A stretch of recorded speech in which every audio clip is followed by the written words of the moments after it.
Imagine for a moment being trapped inside your own body. You're in unbearable pain, with absolutely no hope of getting better. Now, does the right to life mean you have to endure that forever?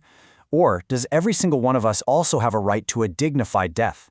This is the very heart of the debate over euthanasia, or as it's known in India, Iccha Mrityu, and a recent case has thrown this huge question right back into the national spotlight. Is this an act of mercy, or is it murder? So let's get into it. In this explainer, we're going to start with the human story that brought this whole debate back to the forefront. Then we'll unpack the really critical legal differences between types of euthanasia, trace the incredible journey of India's courts on this issue, and finally, we'll ask the big question: what does the future hold for the right to die in India? And it all starts with the case of Harish Rana, a story about a family's love, their loss, and a long, painful fight for a peaceful end. Back in 2013, Harish Rana was just a 19-year-old kid, but a tragic fall led to devastating brain damage, leaving him completely paralyzed and in what doctors call a permanent vegetative state. For 13 long years, he stayed in that state. He was only kept alive by machines that fed him and kept him hydrated, and all the medical experts agreed there was zero hope of recovery. After years and years of watching their son suffer, his family made an absolutely heartbreaking decision. They went to the Supreme Court of India, and they weren't asking to end his life, but to simply allow him to die with dignity. And in a truly landmark decision, the court said yes. It was the very first time a court in India actually approved pulling life support based on its earlier rulings, essentially confirming that a person has a fundamental right to die with dignity.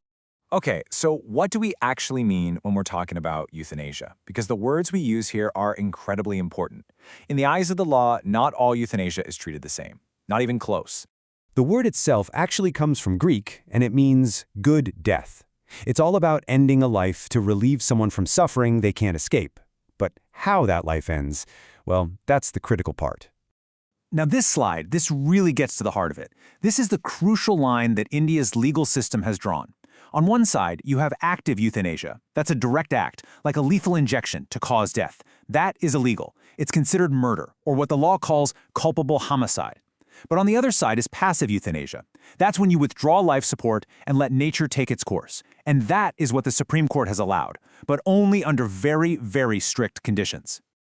The Harish Rana case is a huge moment, for sure, but it didn't just happen in a vacuum. It's built on a long and really complicated legal history where courts have had to wrestle with one of the biggest questions there is.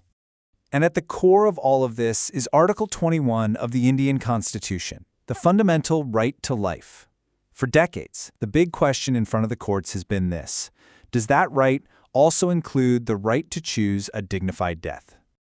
This timeline really shows you the dramatic shift in thinking. It started with a flat-out no back in 1996. Then, the tragic Aruna Shambhaug case in 2011, that cracked the door open just a little bit, allowing passive euthanasia in really rare situations. But 2018, the Common Cause case, that was the real game changer. That's when the court said yes, the right to die with dignity is a fundamental right, and it made living wills legal. The Harish Rana case is really the culmination of this whole long journey. So if this right actually exists, how do you exercise it? Well, the Supreme Court was really worried about it being misused, so it created a very careful system of checks and balances. And the key to the whole thing is the living will, or what's officially called an advance medical directive. Basically, it's a document you can write up while you're perfectly healthy, saying exactly what you want for your end-of-life care if you're ever unable to speak for yourself. It gives you control over your own body, even when you can no longer communicate.